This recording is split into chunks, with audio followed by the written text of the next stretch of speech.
It's the end of an era here at News 3 Now. We are saying farewell to a legendary anchor, reporter, and friend. Mark Koehn's last newscast will be tomorrow on Live at 4 after 46 years. Tonight, Susan Simon reflects with Mark on what has been an extraordinary broadcast career.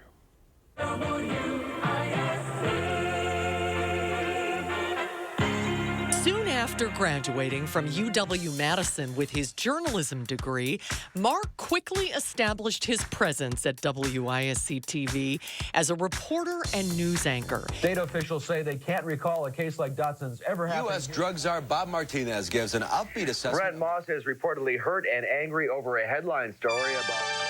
And it wasn't long before he found his niche as co-anchor of Live at 5, which transitioned into Live at 4. Good afternoon, everyone, and welcome to Live at 4 on this very busy Tuesday. But the foundation for his career was feature reporting as the News 3 traveler. Starting in the mid-1970s, we got to go along for the ride. Mark traveled all over southern Wisconsin, introducing us to a variety of our neighbors who all had a story. Those stories were captured by Mark and his longtime partner, chief photographer Mike Van Susteren. The two of you worked together to do The Traveler for 5 decades. 5 decades. When did it start and how did it start?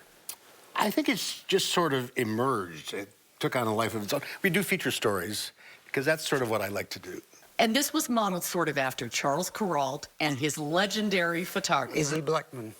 He was one of my role models. And Charles Kuralt, obviously one of my role models. So I didn't try to copy him, but it was certainly a base to work on, a goal to achieve. How did you find the stories? I got every little town newspaper in southern Wisconsin, every Thursday, a stack about like that. And I'd go through it, and my hands would be black, and it would just be like a picture or something. Well, that would be a great story. You know, they didn't know what they had. So I'd get out the phone books and call them up and say, hi, Mark, blah, blah, blah. Sure, come on out. There are a lot of characters in our neck of the woods, aren't there? There really are, and a lot of basements. A lot of basements. We were in more basements than you can ever imagine. Once we thought we were going to do a feature on basements, how did they build basements? Because we should have done this interview in a basement. We did a lot of collectors, and they had the collection in the basement. A lot of collectors. The guys. The woman always had a nice bedroom that was all her dolls or whatever it was, but the guy was in the basement, and he had the shop, and we'd go in and say, here we go, we're going down another basement. There's a good picture of us at the Boombox Parade, and we're having fun. We always had fun, and it's never work if it's fun. I mean, you've done so many stories.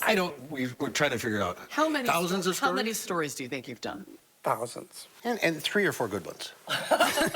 You had to fill the time. What are some of your favorite ones? My favorite one of all time is a very simple story. It's an old man called Buzz Hanson. He'd go visit nursing homes, and he would sing and dance. Buzz Hanson is working the crowd. Get to it. Mark knew when to speak and when not to speak, and when the story could just tell itself. He's a pro at that. And I think that story exemplifies that to a great extent. His faces. It's all about faces, smiles, and it pulls you in. Buzz and Marion strike up an old tune, and smiles sweep across the room. This performance turns into a sing-along. Let me call you sweetheart. I'm in love with you. How about you? A lot of memorable stories. We did Herman the Worm, the world's famous worm, shot on film. Yes. I like worms and worms like me. Dance worm dance. I think the mail delivery girl in Lake Geneva, that was a great story. And had a great ending. There's one other hazard to this mail delivery job that every postal carrier everywhere has to deal with. The hazard we're talking about is running down that pier right now. And as the boat pulls up, you can see the confrontation build.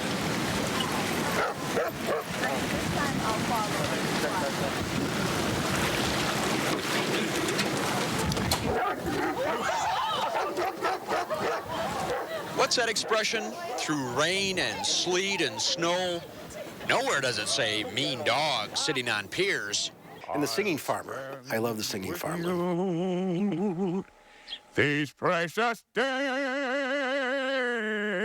'cause I'll spend with you. But how does it feel after all this time that this is coming to an end? Unreal. A little bittersweet, but, you know, you come to the end of the road every once in a while. It's always been fun.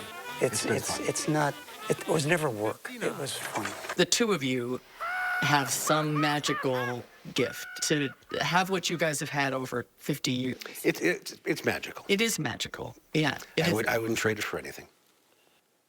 It's been a great journey. Thank you, partner.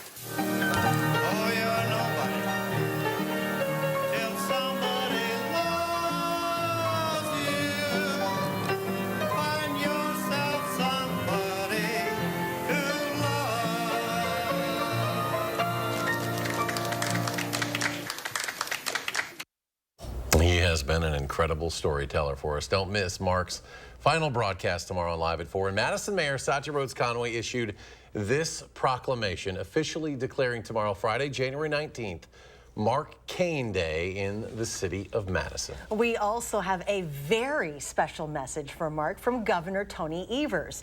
Don't miss it. It's all tomorrow on Live at 4.